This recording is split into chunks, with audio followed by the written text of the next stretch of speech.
ఇచ్చినగా రాసుకున్నారు. డబ్బులు కూడా వాళ్లే ఇచ్చారు. వేరే కంపెనీకి ఇచ్చారు. అక్కడి షెల్ కంపెనీ తీసుకెళ్లారు. మళ్ళీ ఒరిజినల్ కంపెనీ తీసుకొచ్చారు.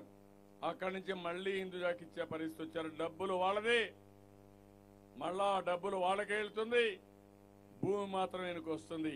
అంత తెలివైన వాడు. ఇలాంటి తప్పుడు లెక్కలు రాయడం మీకు ఎవరికైనా తెలుసా తమ్ముళ్ళు అని మిమ్మల్ని అడుగుతున్నా. మనం చేయలేం. మనం ఒక నీతిగా ఉంటాం, నిజాయితీగా ఉంటాం, పద్ధతి ప్రకారం ఉంటాం. ఇలాంటి పనులు చేసే పరిస్థితికి వచ్చాడు. ఆ మధ్య తెలంగాణ ప్రభుత్వం మన డేటా దొంగిలిస్తారు. ఏమనాలో నాకు అర్థం కాలేదు. ఈ కేసీఆర్ మీతో సమానంగా ఇక్కడ కూర్చున్నవాడే నా దగ్గర పని చేసిన వాడు తప్ప ఇంకోటి కాదు. అవునా కాదా? మన మీటింగ్లో ఇక్కడ కూర్చున్న లీడర్స్ సమానంగా, ఇంకా మన వాళ్ళు అశోక్ గారు కానీ వీళ్ళంతా ముందుంటే, కళా వెంకట్రావు గారు ఉంటే ఆయన వెనక బెంచుల్లో కూర్చున్న వ్యక్తి ఇప్పుడు మన మీద పెత్తనం చేస్తానంటున్నాడు. కబద్దార్, వదిలిపెట్టే సమస్య లేదు. మా ఆత్మ గౌరవాన్ని మేము కాపాడుకుంటాం తప్ప ఇష్టానుసారంగా ప్రవర్తిస్తే వదిలిపెట్టమని మరొక్కసారి ఈ శ్రీకాకుళంలో మీ అందరి తరపున హెచ్చరిస్తున్నానని చెప్పి కూడా నేను మీకు తెలియజేస్తున్నా. ఈరోజు తిరుపతికి వెళ్ళాను. వెంకటేశ్వర స్వామి దర్శనం చేసుకున్నాను. మనకు ఒక సాంప్రదాయం, ముందు వెంకటేశ్వర స్వామి దర్శనం చేసుకుని అక్కడ మీటింగ్ పెట్టి నేరుగా శ్రీకాకుళం వచ్చాను. శ్రీకాకుళం మన రాష్ట్రానికి మంచి,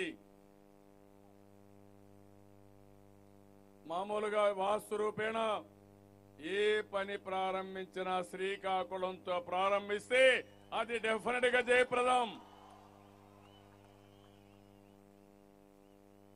మన శ్రీకాకుళం చూసిన తర్వాతనే మన రాష్ట్రం పేరు కూడా సన్ రైజ్ ఆంధ్రప్రదేశ్ అని పేరు పెట్టుకున్న సూర్యోదయ ఆంధ్రప్రదేశ్.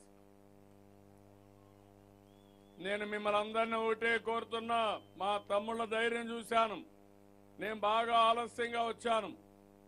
మీ పట్టుదల చూస్తా ఉంటే నాకు అనుమానం లేదు, జిల్లాలో 10 సీట్లకు 10 సీట్లు గెలిపించే స్తోమత, ధైర్యం మా కుటుంబ సభ్యులకు ఉంది. తెలుగుదేశం పార్టీ గెలవడం ఒక చారిత్రక అవసరం.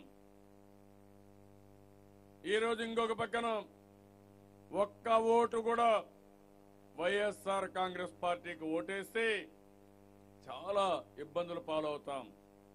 వీళ్లు ప్రతిపక్షంలో ఉండడానికి కూడా అర్హత లేదు. అధికారాన్ని అడ్డం పెట్టుకుని, ప్రజలు ఇచ్చిన ఓట్లను అడ్డం పెట్టుకుని ఈరోజు నేరాలు ఘోరాలు చేసే పరిస్థితికి వచ్చారు. చాలా దుర్మార్గం. ఇక ఉండే కార్యకర్తల్ని, కుటుంబ సభ్యులు కోరుతున్నా, మీ వల్ల తెలుగుదేశం పార్టీకి ఎంతో గౌరవం వచ్చింది. నాకు గాని మన నాయకుడు ఎన్టీ రామారావు గారికి ప్రపంచవ్యాప్తంగా గుర్తింపు వచ్చిందంటే అది మీ త్యాగ ఫలితం తప్ప ఇంకోటి కాదని మరొకసారి మీ అందరికీ విజ్ఞప్తి చేస్తున్నాను. 82 నుంచి తెలుగుదేశం పార్టీ జెండా మోశారు. భుజాలు అరిగిపోయేట్టుగా మోశారు. కష్టపడ్డారు. ఎన్నో త్యాగాలు చేశారు. కొంతమంది కార్యకర్తలైతే ఆస్తులు అమ్ముకుని పార్టీ కోసం పనిచేశారు. కొంతమంది కార్యకర్తలు జీవితాంతం పనిచేశారు. ఒక్కొక్కసారి మీకు గౌరవం ఇవ్వకపోయినా మీరు పార్టీ కోసం పనిచేశారంటే నా జీవితంలో ఎప్పుడూ మర్చిపోలేను.